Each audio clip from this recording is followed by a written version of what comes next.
Hi ಅನು, ಹೇಗಿದ್ದೀರಿ? ಅರೆ ರಾಕೇಶ್, ನಾನು ಚೆನ್ನಾಗಿದ್ದೀನಿ. ನೀವೊಂಥರ ಏಲೇನಿದ್ದಾಗೆ.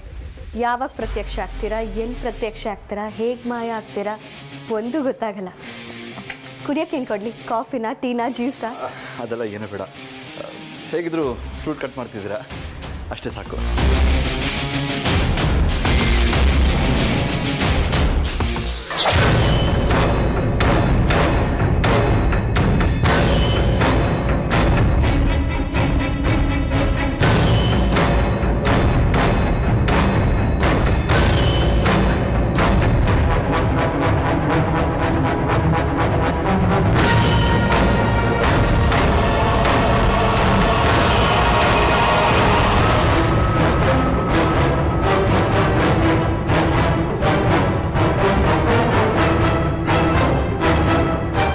ರಾಕೇಶ್ ಅವರೇ ತಗೊಳ್ಳಿ,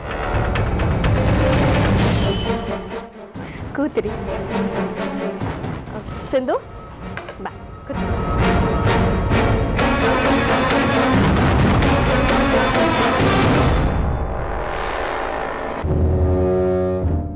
ಆ್ಯಪಲ್ ತಿಂತೀಯಾ?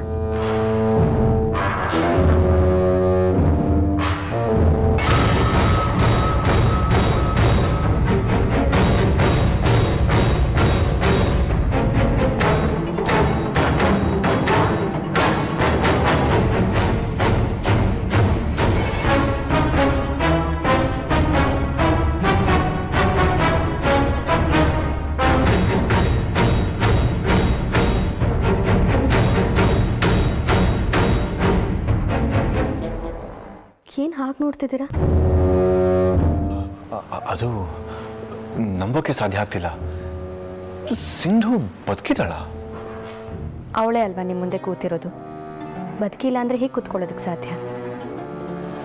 ಹೌದು, ಆದರೆ ಸತ್ತು ಬೆಂಕಿಲ್ ಸುಟ್ಟು ಬೂದಿಯಾಗಿ ಮತ್ತೆ ಬದುಕು ಬರೋದು ಅಂದರೆ? ಸಿಂಧು ಅಪ್ಪ ಅಮ್ಮ ಅವಳನ್ನ ಇಲ್ಲಿ ಕರ್ಕೊಂಡ್ಬಂದರು. ಒಂದಷ್ಟು ವಿಚಾರಗಳು ಹೇಳಿದ್ರು. ಯಾರೋ ಒಬ್ಬ ಅಪರಿಚಿತ, ಆ ಪುಣ್ಯಾತ್ಮನೆ ಸಿಂಧು ಬದುಕಿರೋದನ್ನು ಹೇಳಿದ್ದು. ಹೌದಾ? ಹೇಗಂತೆ? ಆ ಅಪರಿಚಿತಂಗೂ ಸಿಂಧುಗೂ ಪರಿಚಯ? ಅದೆಲ್ಲ ಏನೂ ಗೊತ್ತಿಲ್ಲ. ಅವರು ಏನೂ ಹೇಳಿಲ್ಲ, ನಾವು ಏನೂ ಕೇಳೋ ಪರಿಸ್ಥಿತಿಲಿ ಇರಲಿಲ್ಲ. ಪಾಪ ಈಗ ಸಿಂಧುಗೆ ಏನೂ ಗೊತ್ತಿಲ್ಲ.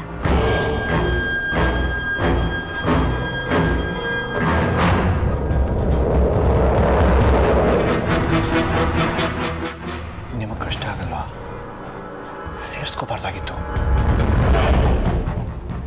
ಆ ಮಾತೆಲ್ಲ ಈಗ ಬೇಡ ರಾಕೇಶ್ ಅವರೇ.